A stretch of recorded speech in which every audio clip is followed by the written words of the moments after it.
వరదల టైంలో ముంపు సమస్య ఏర్పడకుండా సమన్వయంతో వ్యవహరించాలని నిర్ణయించారు 4 రాష్ట్రాల అధికారులు.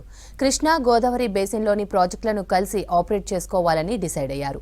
తెలంగాణ, ఏపీ, కర్ణాటక, మహారాష్ట్రాలకు చెందిన అధికారులతో ఆపరేషన్ కమిటీ ఏర్పాటు చేయాలని ప్రతిపాదించారు.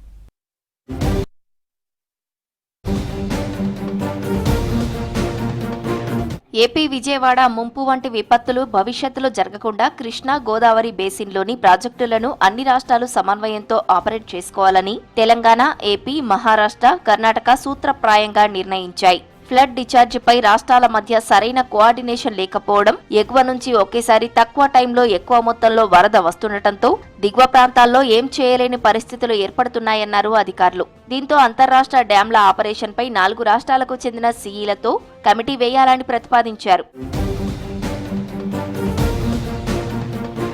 4 రాష్ట్రాల అధికారులు, 2 ఓయూ ప్రొఫెసర్లు, CWC member, convener video conference తో సమావేశమయ్యారు. 4 రాష్ట్రాల్లోని ప్రాజెక్టుల గేట్ల ఆపరేషన్ ప్రోటోకాల్ పై చర్చించారు. ప్రాజెక్టులకు సంబంధించి ఫ్లడ్ రూటింగ్ పై స్టడీ చేయాలని ప్రతిపాదించారు. ఐఐటీ హైదరాబాద్ లేదా ఐఐటీ రూర్కీతో స్టడీ చేయించి రిపోర్టు తయారు చేయాలని నిర్ణయించారు.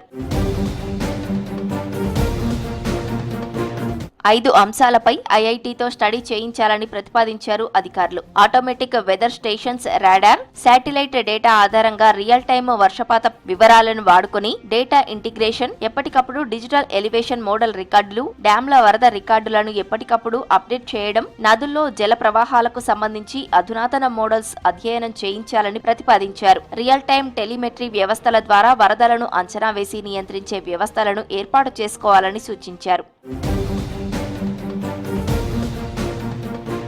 రియల్ టైమ్ మోడల్స్ తో రిజర్వాయర్ల నుంచి నీటి విడుదలను ఆప్టిమైజ్ చేసుకోవాలన్నారు అధికారులు. డ్యాంలు, బ్యారేజీలపై క్లైమేట్ చేంజ్ ప్రభావం ఎంతవరకు పడుతుందో అంచనా వేయాలని సూచించారు. డ్యాంలను నింపుకోవడం పూర్తిగా నిండాక ఒకేసారి వరదను వదలాల్సి వస్తే ఆయా డ్యాంల ఫెయిల్యూర్ వంటి అంశాలపై ఎగువ, దిగువన ఉన్న రాష్ట్రాలు ఎప్పటికప్పుడు చర్చించుకోవాలన్నారు.